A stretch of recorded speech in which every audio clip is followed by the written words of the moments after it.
What's up, Mustang crew? Does your trunk do this? Are your turn signals stock and boring like this? Is your third brake light all scratched up and faded? Well, today we're gonna fix those. And remember, if I can do it, you can do it. Trunk Struts model 6803, made by Strong Arm, 30 bucks on Amazon. Optional to grease up the connections with silicone grease. I have these left over from the brake job, so I'll be using that.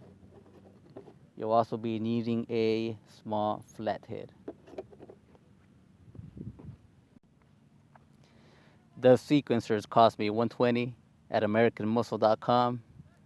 They will make my turn signals play like the newer model Mustangs, one light at a time in a sequence.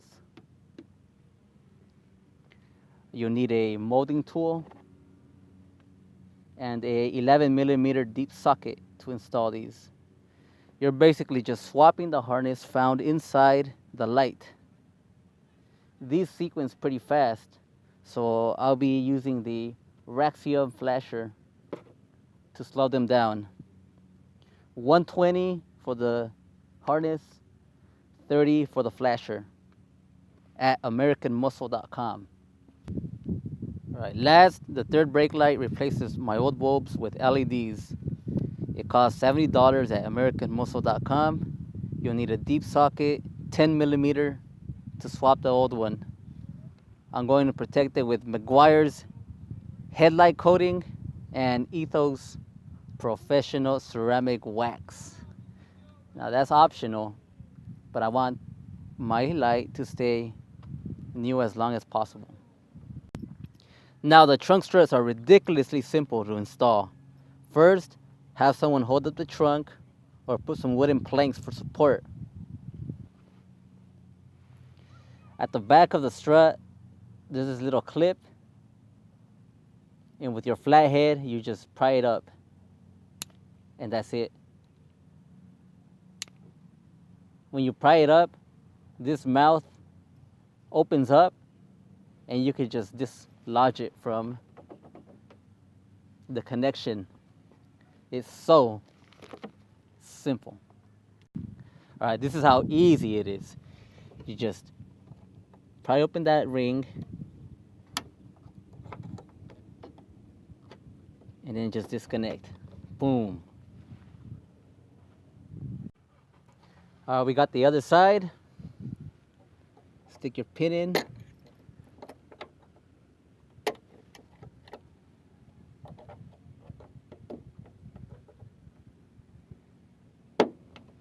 And voila. So let's open up our trunk. Voila. I don't need these anymore.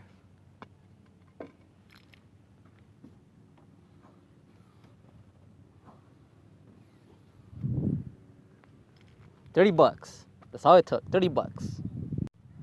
All right, next up, with the sequencers, all we're gonna be doing is swapping the factory harness with the one by AmericanMuscle.com.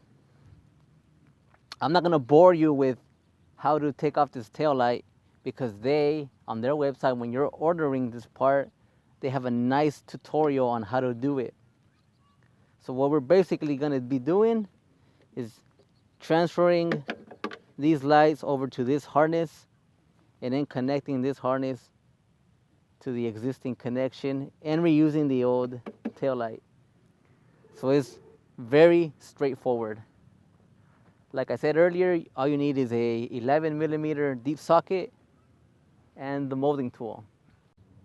So it took me about 30 minutes to swap this out. And as you can tell, it's already sequencing. This one is still stock, so let's get to it. 30 minutes later, they're working perfectly. It's a little fast for my taste, so I'm gonna go and swap this flasher. Now to swap the flasher, there should be under your console. You see that yellow box right there? This guy right here. Right there, that guy, the yellow dude. We're gonna swap that out with this guy. Last but not least, we're gonna do the third brake light. First, we're gonna coat it with Meguiar's headlight coating. It's pretty simple.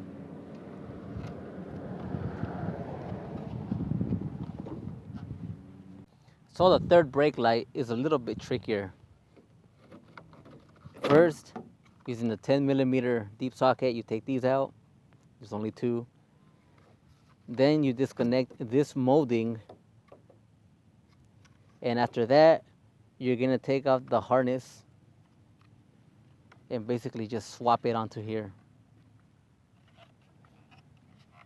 You're just basically gonna swap out the harness, and instead of putting the bulbs into the harness, you're gonna stick the LEDs into the harness. All right, once again, the harness is out. We're gonna take out these bulbs and attach the LEDs into those holes. There you go, you guys. After struggling for a few minutes, it's on there. So now we gotta wait for night to show them off. So see you in a few hours.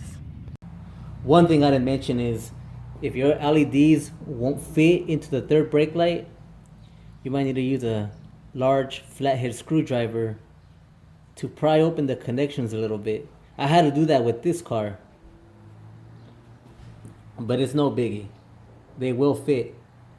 So I know it's still light outside, but I just can't wait to try out that flasher I just installed under the console. So I just can't wait.